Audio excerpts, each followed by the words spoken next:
Ya izin Pak Dir, ini kan batubara telah dibuka nih. Bagaimana himbauan kita untuk masyarakat mau melewati? Jadi batubara sekarang sudah operasional itu tentunya kan dari Pemprov yang sudah mengeluarkan surat SK-nya ya mulai tanggal 2 kemarin. Jadi memang terkait dengan manajemen operasionalnya kita sepenuhnya serahkan kepada Pemprov. Di mana dalamnya juga ada Dinas Perhubungan baik tingkat 2 maupun tingkat 1 ya di sana.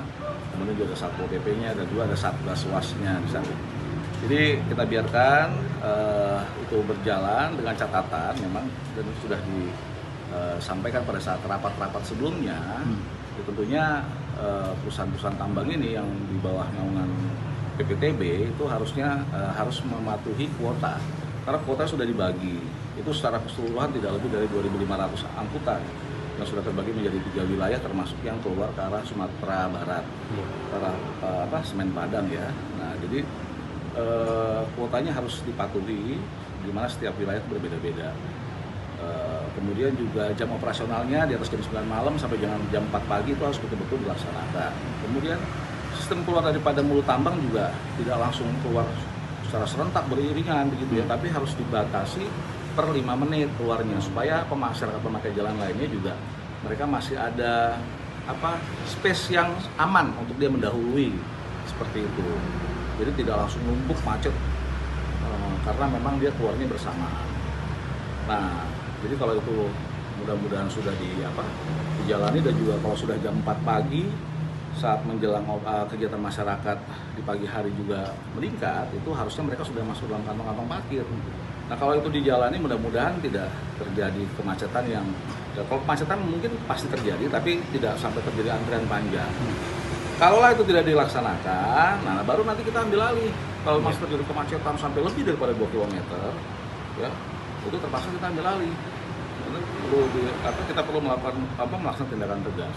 Tindakan tegasnya seperti apa? Ya demi Tangsel Tip Lantas, masyarakat pemakai jalan lainnya, ya terpaksa kita harus ya salah satunya mungkin harus dihentikan, dihentikan bisa keseluruhan atau dibatasi kuotanya, ya atau nanti ada hal-hal lain yang sejalan dengan aturan daripada Kementerian SDM.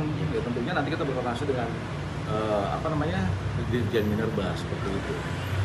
Jadi ya sekarang biarkan berjalan, yang jelas ya itu harus dipatuhi dan jam operasional harus betul-betul ditaati seperti itu.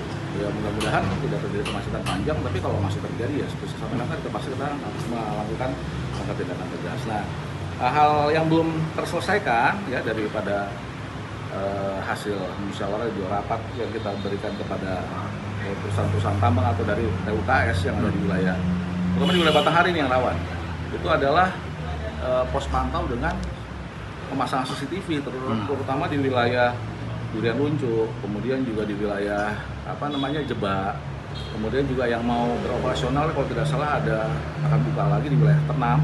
Itu harus mereka memasang CCTV supaya kita bisa memonitor bagaimana situasi di sana. Kalau memang terjadi sedikit saja antrian, tentunya nanti CCTV tersebut bisa menginformasikan kepada Pemprov, kepada Dinas Perhubungan, kepada kepolisian supaya diambil langkah-langkah dini supaya tidak terjadi kemacetan panjang seperti itu.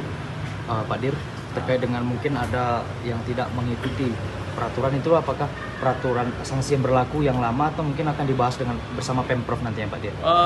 Kalau sanksi kita pasti tetap harus yang lama.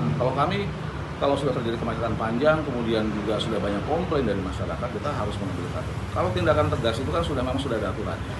Diskresi kepolisian salah satunya itu sudah ada jelas dasar hukumnya. Jadi kita sudah warning dari jauh-jauh hari itu harus laksanakan. Kalau tidak itu terpaksa kita harus laksanakan. Seperti itu.